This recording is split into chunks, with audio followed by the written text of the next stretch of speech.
ఆపాదించకూడదు. Sir ఇటువైపు వద్దాం, వెనకాల వైపు చూడండి, వెనకాల ఆపర్చునిటీస్, వెనకాల వెనకాల వెనకాల అది కాదు వెనకాల.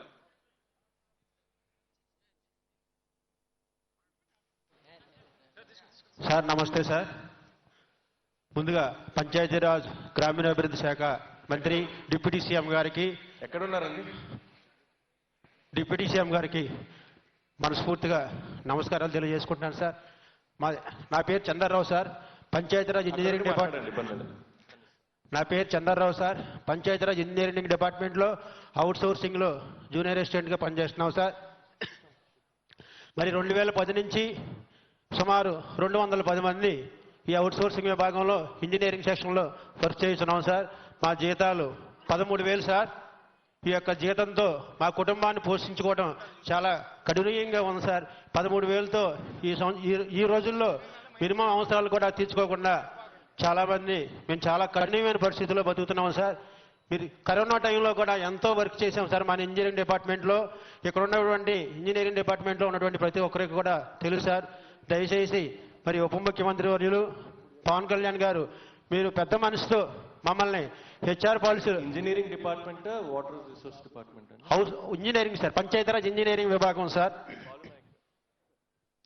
పంచాయతీరాజ్ ఇంజనీరింగ్ విభాగం సార్. అవుట్ సోర్సింగ్ లో వర్క్ చేస్తున్నాం సార్. మేము నెలకి జీతం 13,000 సార్. ఒక్క నిమిషం, ఈఎన్సీ గారు మాట్లాడతారు, రిప్లై. నమస్తే సార్. మనం అవుట్ సోర్సింగ్లో కొంతమంది పని చేస్తున్నారు సార్. వాళ్ళందరినీ కూడా ఆప్కాస్ ద్వారా మనం పేమెంట్ చేస్తున్నాం సార్. పేమెంట్ చేసిన తర్వాత ఆప్కాస్ ఛార్జెస్ అన్నీ కలిసి వచ్చిన తర్వాత వాళ్ళ బై చేతికి 13,000 చిల్లర మాత్రం వెళుతుంది సార్. అది సార్ ఫస్ట్ నుంచి కూడా సార్. చిన్న సబ్మిషన్ సార్ డిప్యూటీ సీఎం గారు, 2013లో డిఆర్డీఏలో చేసినటువంటి వాళ్ళకి కూడాను హెచ్ఆర్ పాలసీ చేశారు సార్.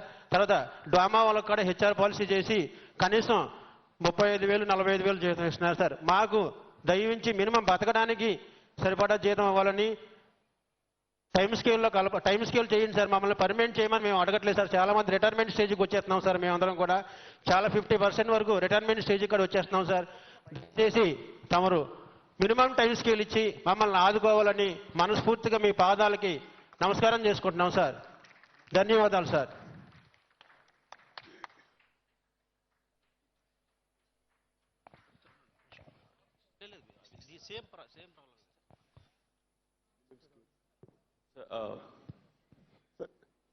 సార్ దీనిపైన మనం అంటే మనం మినిమం టైం స్కేల్ అనేది మళ్ళీ గవర్నమెంట్ ఇదిలో ఉంది సార్, పాలసీ మ్యాటర్ సార్ అది. సో మనం అవుట్ సోర్సింగ్ తరఫున మనం తీసుకున్న విధి విధానాల వల్ల దాని వారికి ఆ స్కేల్లో శాలరీస్ ఇవ్వమని కూడా గవర్నమెంట్ నుంచి ఆర్డర్స్ ఉన్నాయి సార్. దాని ప్రకారం మనం చేస్తున్నాం సార్. అవన్నీ కూడా పాలసీ మ్యాటర్ కాబట్టి మనం గవర్నమెంట్కి నిధి ఇచ్చిన తర్వాత మాత్రమే మనం ఇవి చేయగలం సార్. మీ రిప్రజెంటేషన్ ఏది ఉన్నా కూడా ఇది అయిపోయిన తర్వాత మా చేతికి ఇవ్వండి. ఇంజనీరింగ్ అవుట్ సోర్సింగ్ పీపుల్, మీ రిప్రజెంటేషన్ ఏది ఉన్నా కూడా తర్వాత మా హ్యాండ్ ఓవర్ చేయండి. ఓకే. అండ్ ముందు నుంచి ఎవరైనా లేడీస్ మాట్లాడతారండి?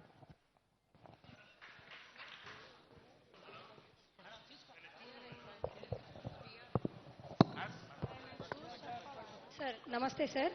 నా పేరు మేడం నాగరత్నమ్మ, పంచాయతీ కార్యదర్శి గ్రేడ్ 3 ప్రమోషన్ తీసుకున్నాను సార్. మాది నంద్యాల జిల్లా, వెలుగోడు సార్ మా ఊరు. సార్ మొదటగా మీరు రీల్లోనే హీరో కాదు sir, real hero.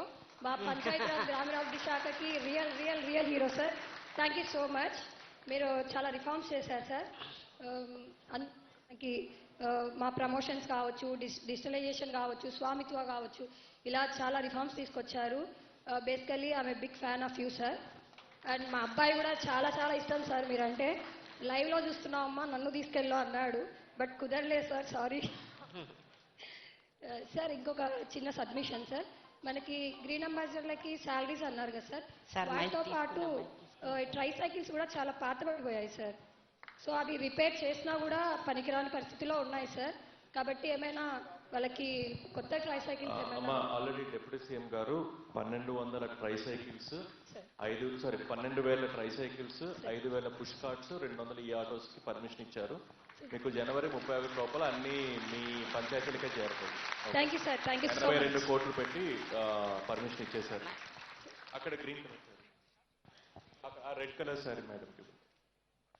Thank you so much sir. అక్కడ ఇచ్చారు.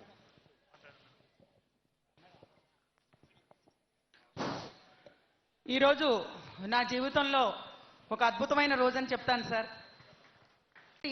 రాబోయే చెప్పండమ్మా, మీరు చెప్పండి. రాబోయే కాలంలో సర్పంచులుగా కంటెస్ట్ చేయడానికి ఎవరైనా ముందుకు వచ్చినప్పుడు మీ గ్రామంలో మీరు బహిరంగ మలవిసర్జన పూర్తిగా నిర్మూలించారా, పారిశుద్ధ్యమును తాగునీరు సరిగా అన్ని వసతులు ఉన్నాయా, అందరి పిల్లల్ని స్కూల్లో జరిపించారంటే మనం ఏమైతే మ్యాండేటరీగా ఈరోజు తప్పనిసరిగా వాళ్ళు పాటించాల్సి ఉన్నాయో అవన్నీ కూడా మీరు పాటిస్తున్నారా అని అడిగి వారికి పంచాయతీ సర్పంచులుగా అవకాశం కల్పిస్తే బాగుంటుంది సార్. ఎందుకంటే మనం ఎంత మాట్లాడుకున్నా కానీ వాళ్ళు వాళ్ళ ప్రధాన బాధ్యతల నుంచి పక్కకు తప్పుకోవడంతో ఈ రోజున సెక్రటరీలు అందరూ కూడా ఇబ్బంది పడే మాట అయితే వాస్తవం సార్. దయచేసి మనకి ఎలక్షన్స్ ముందున్నాయి కాబట్టి సర్పంచుల విషయంలో మంచిగా ఎంపిక చేసి మీరు July sir, July 31 sir. July తర్వాత ఎలా ఎన్నికలు వస్తుంది, మీరే పోటీ చేసినారు. Thank you very much sir. అలాగే ఖచ్చితంగా ఈ ఓపెన్ డెఫికేషన్ ఒకటి, తర్వాత మీరు ఎంపీటీఓ గారు కూడా ఇందాక మాట్లాడారు, ఈ గ్రీన్ అంబాసిడర్స్ ఖచ్చితంగా నా మనసు ఎప్పుడు కూడా మన గ్రీన్ అంబాసిడర్స్ మీద ఉంది. అందుకని థ్యాంక్ యూ వెరీ మచ్. గ్రామాల తాలూకు పరిశుభ్రత కానీ వాళ్ళ చేతిలో ఉంది, వాళ్ళకి ఖచ్చితంగా ఆదుకోవాలి. అది పనిచేసే వాళ్ళకి మనం ఆదుకోకపోతే ఇంకెవరైనా ఆదుకుంటాం. విజువల్లీ క్లీన్ జీపీఎస్ గా చేసుకున్నప్పుడు మనకి స్వచ్ఛ భారతం ఆవిష్కారం అవుతుంది sir. Thank you very much sir. నమస్తే సార్. అలాగే మీరు చెప్పింది కూడా ఏంటంటే అంటే ఒకవైపు ఏమో పొలిటికల్ లీడర్షిప్ కూడా బాధ్యత తీసుకోవాలి. అది మిమ్మల్ని అందరినీ కూడా అడ్మినిస్ట్రేషన్ లో భాగంగా మిమ్మల్ని మీ అందరికీ అకౌంటబిలిటీ ఉంటుంది. మీరు అంటుంది ఏంటంటే let political leadership also at the panchayat level be accountable. అది మీరు అంటున్నారా? లేదు, అది యూనో ఇట్స్ చాలా పర్టినెంట్ పాయింట్, అంటే చాలా పరిగణించాల్సిన అంశం. ఎందుకంటే సార్ ఘన వ్యర్థాల నిర్వహణ సెగ్రిగేషన్ లో భాగంగా మేము గ్రామాలకు వెళ్ళినప్పుడు ఈ తడిపొడి చెత్తలో ఇవన్నీ కలిసిపోవడం వల్ల విపరీతమైన దుర్గంధం వచ్చి గ్రామాలన్నీ చాలా బాధగా ఉంటున్నాయి సార్. అందువల్ల సింగిల్ యూజ్ ప్లాస్టిక్స్ కంట్రోల్ ఒకటి లేబర్ డిపార్ట్మెంట్ కూడా చర్యలు తీసుకోవాలని కోరుతున్నాను sir.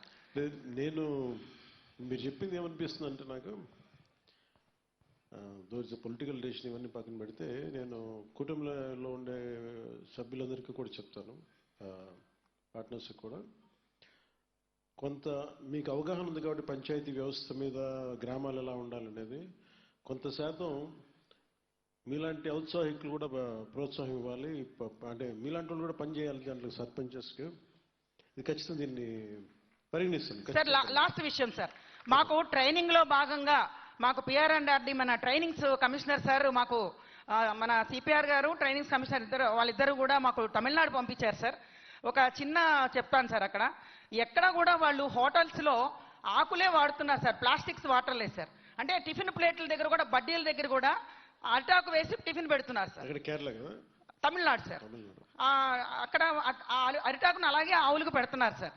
So plastic single use plastics బాగా కంట్రోల్లో ఉంది సార్. నంబర్ 2 అక్కడ మనకి వాళ్ళు చేసిన ఇంకొక మంచి ఇన్నోవేటివ్ ఏంటంటే ఈ ప్లాస్టిక్ బాటిల్స్, వాటర్ బాటిల్స్ పూర్తిగా బ్యాన్ చేశారు సార్. అందరూ కూడా క్యాన్లతో మామూలుగా స్టీల్ గ్లాసులో తాగవలసి. అంటే నేను మనం డిబేట్ అవుతామంటే నేను బేసిక్ మన పర్యావరణానికి సంబంధించి పంచాయతీ స్థాయిలో ఒక మీటింగ్ పెట్టినప్పుడు మీరు ఇలాంటి సలహాలు సూచనలు ఖచ్చితంగా. Sure sir. Noted sir. Thank you very much. Thank you.